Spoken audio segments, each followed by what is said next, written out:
قبل ما اقول اي حاجه، كلنا طبعا عارفين ان مين السبب في مذبحه استاد الدفاع الجوي، بس طبعا كلنا عاملين نفسنا من بينها. والعصابه الاجراميه دي مكانها حاجتين، يا مقابر الغفير يا السجن واللومان، ومش عايزين يتعظوا. وبقول لوزير الداخليه من فضلك، مدير مباحث الجيزه ومدير مباحث القاهره مش عارفين يجيبوا العيال يروحوا. مرتضى بيهدد علني قبل المجزره ما تحصل، ولسه بندور على السبب في مجزره استاد الدفاع الجوي. اللي حصل بالظبط ان في ناس بتبلطج وتصورت انها فوق القانون وتصورت ان مفيش دوله. كل بني ادم كان معاه تذكره يا استاذ احمد دخل. نعم. على مسؤوليتي، انا واقف ساعه ونص قدام الاستاد. كل بني ادم، كل شاب وشابه معاهم تذكره دخلوا. انما كانت الكارثه في الاتي: 200 300 ولد بلطجي ما لهمش علاقه بالجماهير ناموا قدام اتوبيس اللعيبه. قفلوا الشارع بالعرض وناموا قدام الاتوبيس لمده ساعه ونص. الاتوبيس مش عارف يتحرك. ده جمهور؟ لا طبعا. لا. نعم طبعا. نعم. لا طبعا مش جمهور. ده الناس بتقول لك مفيش دوله. نعم. فكان نفرض ان هم معهمش تذاكر، تضربوهم بالنار؟ امال عملوا السجون والمحاكم ليه؟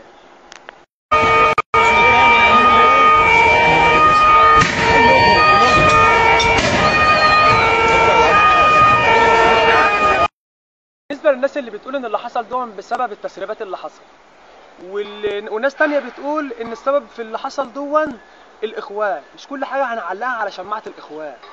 السبب الرئيسي في اللي حصل الداخليه عرفت ان الناس دول بلطجيه، تمسكهم وتحبسهم وتعاقبهم، مش تبقى نهايتهم ان هم يموتوا قدام عينينا.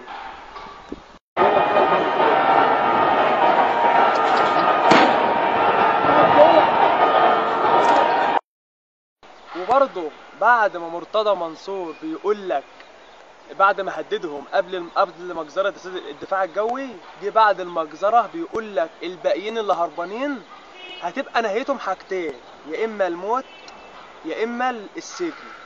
يعني هددهم قبل المجزره، وبعد المجزره بشوف بيقول ايه. وكل ده مش عارفين مين اللي السبب في مجزره استاد الدفاع الجوي.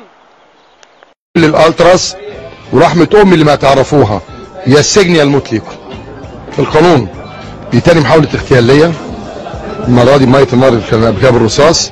وديك شفت انا مارست، جيت النادي وعملت المؤتمر الصحفي ومضيت العقد بتاعي. كل ام جت عيطت عشان نسامح ولادها. ولادكم مش هيطلعوا طول ما انا موجود. تعالوا نشوف راي احمد شوبير. كلنا عارفين ان الولاد دول عندهم شغب وعندهم شماريخ وعندهم مش عارف باراشوتات وعندهم وعارفين ان الولاد دول اصلا عندهم انطباع ضد الداخليه، عندهم انطباع ضد الجيش، وعندهم انطباع ضد الدوله بمنتهى الامانه والصراحه والوضوح. حدث الخطا وراح 5000 واحد 10000 واحد. ببساطه افتح المدرجات يدخلوا ويولعوا شماريخهم ويرموا باراشوتاتهم ويعملوا كل حاجه، وتقول حضرتك المباراه دي محسوبه. احمد يا شوبير، مش عايز تقول الحقيقه؟ تبطل طرمخه وما تتكلمش، البلد مش ناقصه. النهارده انا ما ينفعش اقدم حلقه وما ينفعش اقول حاجه، لان في ارواح راحت، وارواح ولا هي على جبهه ولا هي نزلت ترمي مولوتوف ولا هي عملت اي حاجه خالص. دي ناس رايحه تتفرج على ماتش، كم منهم ممكن يبقى ابني، لان زي ما بقول لكم ابني زملكاوي. فانا جايه اتاسف لكم، انا اسفه، انا مش هكمل الحلقه النهارده وهنسحب من على الهوا. اداره القناه تقدر تكمل الحلقه زي ما هي عايزه. شوفوا عايزين تحطوا العمليات اللي عندكم، الناس تتبرع، نعمل خير يمكن ربنا يعافينا. لكن انا اسفه، انا مش هكمل الحلقه. انا بعلن حداد ومعرفش هطلع الاسبوع ده ولا لا. حق لازم يرجع لاصحابه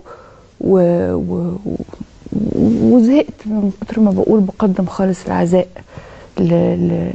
لكل الناس. لا، انا بقول لكل الناس دوروا على حقكم وجيبوه، واللي غلطان لازم يتحاسب، من غير ما نولع الدنيا ومن غير ما نزرع الفتن ومن غير ما نبوظ بلدنا من جوه، عشان كفايه قوي قوي قوي القرف اللي جاي لنا من بره. انا اسفه كده.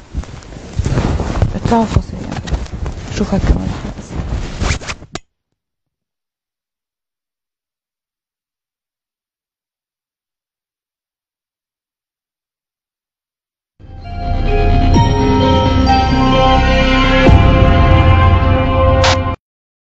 وانت يا ريهام يا سعيد لما انت مش عاجبك اللي حصل، طبعا مش عاجبنا كلنا، بس انت طلعتي على القناه وفي اول ربع ساعه بتقولي انا يا جماعه معلش انا هنسحب عشان ما ينفعش اللي حصل دوت.